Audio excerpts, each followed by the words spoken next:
আজকের মিটিংয়েও বলা হয়েছে যে নির্বাচন যে করেই হোক ফেব্রুয়ারির প্রথমার্ধের মধ্যে নির্বাচন হবেই। পৃথিবীর কোনো শক্তি নাই এই নির্বাচনকে ঠেকাতে পারে। নির্বাচন হবে এবং সে বিষয়ে পুরো যত ধরনের প্রস্তুতি লাগে সেই প্রস্তুতিগুলো নেওয়া হচ্ছে। মিটিংয়ে সার্বিক পরিস্থিতি রিভিউ করা হয় এবং সবাই তাদের কথাগুলো বলেন। তো যেই ডিসিশনগুলো এসছে সেগুলোর উপর আমি আলোকপাত করছি। মিটিংয়ে নির্দেশ দেওয়া হয় যে স্থানীয় প্রশাসন আরও সক্রিয়ভাবে যাতে যেই ঘটনাগুলো ঘটছে সেগুলো যাতে পরিস্থিতি মোকাবেলা করে সে বিষয়ে আজকের বৈঠকে কঠোর নির্দেশনা দেওয়া হয়। দেশের পরিস্থিতি ও আপনারা জানেন যে জুলাইকে সামনে রেখে যে আমাদের পলিটিক্যাল যে ঐক্য ছিল সেইটাকে আবার এই ঐক্য ধরে রাখার বিষয়ে জোর দেওয়া হয় এবং বলা হয় যে পলিটিক্যাল পার্টিগুলোর সাথে যাতে নিজেদের মধ্যে যাতে আরও সম্পর্ক বজায় থাকে, ভালো সম্পর্ক বজায় থাকে এবং সবাই মিলে যাতে সামনের ইলেকশনকে ঘিরে যাতে কোথাও কোনো ধরনের নিরাপত্তাজনিত ঘটনা যাতে এই ওয়ার্ডসে না হয় সে বিষয়ে সবাইকে অ্যালার্ট থাকার জন্য বলা হয়। পলিটিক্যাল পার্টিগুলোর সাথে এই বিষয়ে আরও তাদের মধ্যে নিবিড় সম্পর্ক গড়ে তোলার ব্যাপারে এমফাসিস দেওয়া হয়। প্রধান উপদেষ্টা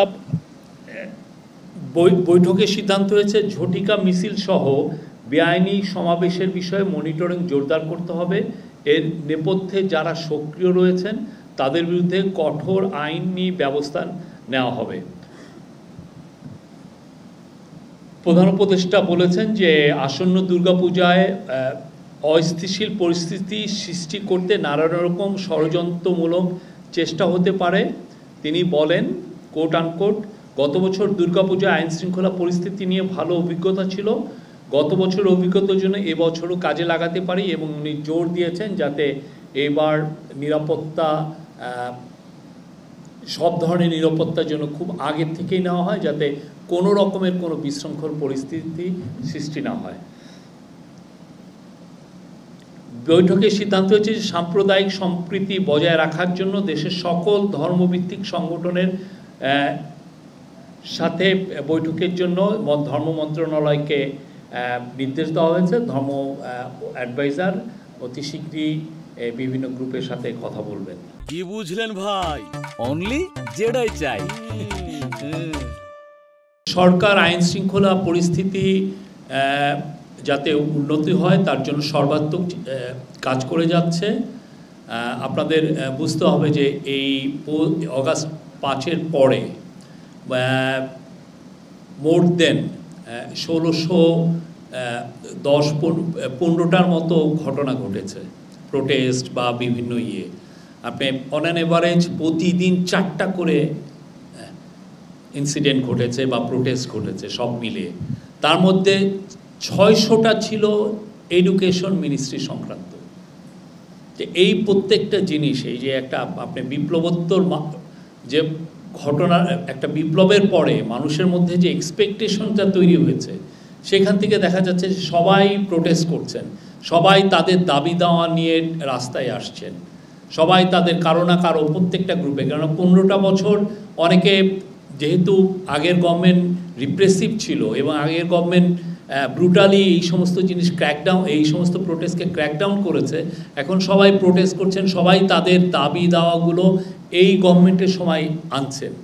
তা এই গভর্নমেন্ট যথেষ্ট এবং আইনশৃঙ্খলা বাহিনী যথেষ্ট ধৈর্যের সাথে এই বিষয়গুলোকে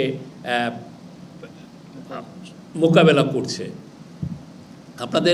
আমরা চেষ্টা করছি এবং আজকের মিটিংয়েও বলা হয়েছে যে নির্বাচন যে করেই হোক ফেব্রুয়ারির প্রথমার্ধের মধ্যে নির্বাচন হবেই। পৃথিবীর কোনো শক্তি নাই এই নির্বাচনকে ঠেকাতে পারে। নির্বাচন হবে এবং সে বিষয়ে পুরো যত ধরনের প্রস্তুতি লাগে সেই প্রস্তুতিগুলো নেওয়া হচ্ছে না।